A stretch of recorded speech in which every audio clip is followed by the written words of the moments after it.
तो एपिसोड की शुरुआत होती है वहीं से जहाँ पे एपिसोड खत्म हुआ था सक्चुअल और तय्युन के बीच में जो बात हो रही होती है। तो यहाँ पे जो सक्चुअल है वो बहुत ज़्यादा इस बात से परेशान होता है कि हम दोनों के बीच में जो चीज़ें हैं वो ख़राब ना हो जाए, मतलब तय्युन और उसके बीच में एज़ एक्स, अब वो कलीग्स हो गए हैं तो।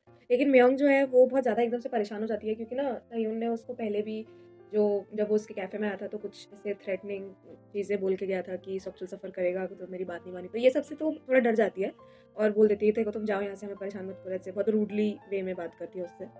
ये सब होने के बाद बहुत ज़्यादा दोनों को एग्ज़ॉस्टिंग सा फ़ील होने लगता है, तो मियोंग बोलती है कि चलो हम कहीं दूर चलते हैं, कहीं बाहर चलते हैं कुछ टाइम के लिए। तो ये दोनों तो उसी रात निकल जाते हैं एक ट्रिप के लिए और वहाँ पे अपना मतलब टाइम वाइम स्पेंड कर होते हैं साथ में। फिर हम देखते हैं सौखी और सौख्योंग अपने अपार्टमेंट में जहाँ होते हैं, उनकी मॉम का कॉल मैसेज आता है उन दोनों को कि आज वो सौख्योंग को घर पे लेने के लिए आ रही है। मैंने पिछले एपिसोड में आपको बताया था कि उसकी मॉम को पता चल चुका है अब कि वो वापस आ गई है। तो वो स्पेशली मैसेज करती है दोनों को कि आज मैं इसको शाम को लेने आऊँगी और मैं इसको अब अपने साथ घर लेके जाऊँगी पक्का आज। फिर सोंगल जो है वो चोंगसो को बताता है कि दूसरे तो भाग गया, उसने काम भी नहीं किया, तुम्हारा पैसा भी लेके भाग गया और मतलब बेसिकली आपका काम नहीं हो पाया। तो इस बात को सुन के ना वो कुछ ज़्यादा ही मतलब वो हो जाते हैं कि भाई ये क्या चल रहा है? मतलब क्या हो रहा है ये? और ये सोंग्योल को मारते भी हैं, वो भी बेसबॉल बैट से। ये सीन भी काफ़ी फ़नी है, बेचारे की बहुत बेइज़्ज़ती हो जाती है। बाहर सारे मेंबर, जूनियर ये सब आवाज़ें इसकी सुन रही होती है पिटने की और ये बॉस बड़े मज़े से इसको मार रहा होता है अंदर। फिर हम देखते हैं सोक्योंग से मिलने वही वाली लेडी आती है जो हॉस्पिटल में एडमिट हो गई थी जब गैम्बलिंग वाले उसको ढूंढ रहे थे। वो इससे मतलब वो ये दोनों तो फ्रेंड्स थे पहले से ही। तो वो इससे बोलती है कि देख मेरी वजह से तुमने ये गैम्बलिंग वाला काम स्टार्ट किया था। एक्चुअली वही होती है जिसने उसको बोला था कि गैम्बलिंग में बहुत पैसा है, तू आ जा। और जब उसमें पैसे नहीं होते तो उनका घर भी गिरवी यही रखने को बोलती है, एक्चुअली यही लेडी होती है वो। तो ये कहती है देखो मुझे बहुत बुरा लगता है कि मैंने तुम्हारा घर भी गिरवी रखवा दिया और मतलब मेरी वजह से तुम्हें सब सहना पड़ रहा है। तो मैं तुम्हें एक और आइडिया देती हूँ। मेरा एक बॉयफ्रेंड है पुराना, तो वो ये कुछ काम करता है और उसमें बहुत ज़्यादा पैसा है। कुछ गलत काम ही फिर से इसको करने को बोलती है। कहती है कि मैं आज तो घर वापस जा रही हूँ और मेरी मॉम आ रही है मुझे शाम को लेने के लिए। तो ये बोलती है कि देख तेरे पास आखिरी मौका है, घर तो तुम बाद में भी चली जाना, पहले अच्छे से पैसे कमा ले, अपने बच्चे के लिए और अपने घर के लिए ताकि तुम घर का भी लोन चुका सको। वो उसको कन्विंस करने की कोशिश करती है। तो अभी उस टाइम पे वो कुछ जवाब नहीं देती सौख्यम और मतलब उसको वहाँ से जाने के लिए बोल देती है।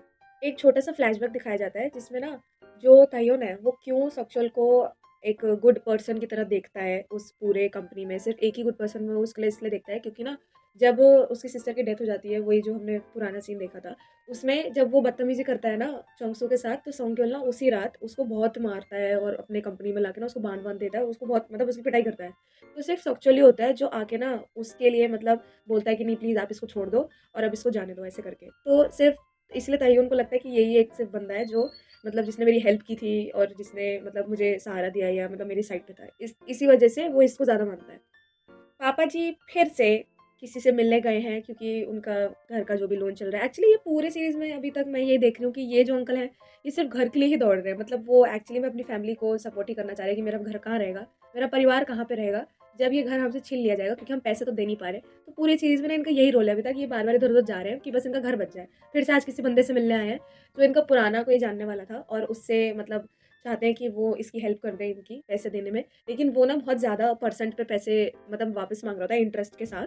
तो ये डिसीज़न नहीं ले पाते हैं and this time also sadly वो घर वापस आ जाते हैं। सौखी अपने बॉयफ्रेंड के साथ डेट पे कहीं बाहर होती है, अपना टाइम स्पेंड कर रहे होते हैं वो लोग, तो उसकी मॉम का कॉल आता है अचानक से कि तुम देखो घर वापस आ जाओ। मुझे ना बहुत ज़्यादा चिंता हो रही है उस लड़की की क्योंकि अब मुझे ना मतलब मुझे बेचैनी सी हो रही है बहुत ज़्यादा। मुझे ऐसा लगता है वो फिर से भाग जाएगी हमको छोड़ के। इसलिए तुम जल्दी आ जाओ और हमें उसके घर चलना है, मैं उसको लेके आ रही हूँ। तो ये तीनों निकल जाते हैं उसके घर के लिए, मतलब उसके घर के लिए क्या, सौखी का ही घर है जहाँ पे वो रह रही है, तो बस वहाँ के लिए वो निकल जाते हैं उसको लेने के लिए। वहाँ पीछे से ब्योंगसू जो है, वही जो पुलिस वाला, वो ना उसको मतलब बचपन से बहुत पसंद-वसंद करता था, तो सीरीज़ में उन दोनों की भी काफ़ी बीच में सीन-वीन है क्यूट से। तो वो भी पहुँच जाता है और मतलब रिसीव करने के लिए उसको कि फाइनली आज घर वो वापस जा रही है इसलिए। एंड वो उसको कॉल करता है, बोलता है मैं नीचे ही खड़ा हूँ, तो वो कहती है कि हाँ, मुझे थोड़ा टाइम दो, मैं अभी नीचे आती हूँ। बहुत देर हो जाती है उसको, पर वो नीचे आती नहीं है। और पीछे से उसके जो मम्मी और वो बहन और उनका बॉयफ्रेंड जो पहुँचते हैं, वो खुद गेट खोल के देखते हैं, तो भाई वो सच में इस बार फिर से भाग जाती है इन सबको छोड़ के और मतलब उसकी मॉम को जो सही लग हो रहा था ना, अंदर से गट फीलिंग आ रही थी, वो सच में सच हो जाती है, वो दोबारा भाग जाती है उनको छोड़ के। बस स्टॉप पे वेट कर रही होती है बस जाने के लिए और सबको मैसेज कर रही होती है अपनी बहन को, अपनी मॉम को कि आई एम सो सॉरी, आपकी बेटी ऐसी है, वैसी है, मैं बहुत बुरी हूँ, प्लीज़ मेरे बेटे का ख़्याल रखना, ये वो करके। वो उसकी मॉम और वो बहन जब घर वापस आते हैं तो उसकी मॉम काफ़ी रोती है, मतलब कि भई दोबारा चली गई हमें छोड़ के। तो ख़ैर इमोशनल सीन काफ़ी ज़्यादा। और बस स्टॉप पे बैठ के वो सॉक्चुअल को कॉल करती है कि आई एम सो सॉरी कि मैं दोबारा जा रही हूँ। तो सॉक्चुअल बहुत ही मतलब काम वे में बहुत उसको बोलता है कि चल ठीक है। तुम्हें जहाँ जाना है तुम जाओ, जो करना है करो, लेकिन अगर तुम्हें फैमिली की थोड़ी-सी भी याद आए या कुछ भी ज़रूरत पड़े, तुम हमें याद कर लेना। ये काफ़ी अच्छी बात लगी मुझे कि चलो उन्होंने उसको थोड़ा जाने दिया कि चल भाई तुझे जो करना है तो कर ले। लेकिन फैमिली के सपोर्ट के लिए हम खड़े हैं। गलती तो उसकी भी है कि उसकी वज़ह से भाई इनका घर पूरा गिरवी हो गया और वो सब कुछ है। लेकिन चलो वो सोचता है कि इस बार इसको रोकना बेकार है, जहाँ जाना चाहती है चली जा। लेकिन कुछ छोटा-सा मिरेकल हो जाता है शायद और लड़की का होता है हृदय परिवर्तन and she come backs to her home. मतलब बस ना निकल चुकी होती है। ये आधे रास्ते में बस छोड़ के पैदल वापस आती है अपनी अटैची लेके और सीधा घर पे ही धावा बोल देती है। मतलब इस बार जो इनका घर होता है ना, वहीं पे आ जाती है डायरेक्ट और रात में इतनी ज़ोर-ज़ोर से चिल्लाने लगती है, भाई हमारे यहाँ को इतनी ज़ोर से चिल्लाया ना पड़ोसी मार-मार के मुर्दा बना दें उसका कि भाई तू चिल्ला क्यों रही है रात में? तो हम बड़ी शांत कॉलोनी है हमारी वैसे। तो अगर ये यहाँ पे चिल्ला रही होती है, खैर कोई बात नहीं और यहीं इसी के साथ हमारा ये वाला एपिसोड भी खत्म हो जाता है। और पापा जी की शक्ल देख लो, मतलब वो उनको समझ में आ जाता है कि कौन वापस आया घर में और उसको अपने डैड से ही सबसे ज़्यादा डर लगता है। लेकिन अब वो कैसे कन्फ्रंट करेगी, क्या बातचीत करेगी, उसके डैड कैसा रिएक्ट करेंगे, बाकी सब लोग क्या करेंगे, ये सब हम लोग देखेंगे अगले एपिसोड में। के लिए कमेंट बॉक्सेस हमेशा खुले हैं। कोई भी गलती बतानी हो या कोई सजेशन देना हो, प्लीज़ मेक इट श्योर कि आप मुझे बताएं। वीडियो अगर पसंद आया हो तो लाइक करें और नीचे वाली घंटी को दबाना ना भूलें ताकि जब मैं नया एपिसोड अपलोड करूं तो आप लोगों के फ़ोन की भी घंटी बज जाए। धन्यवाद।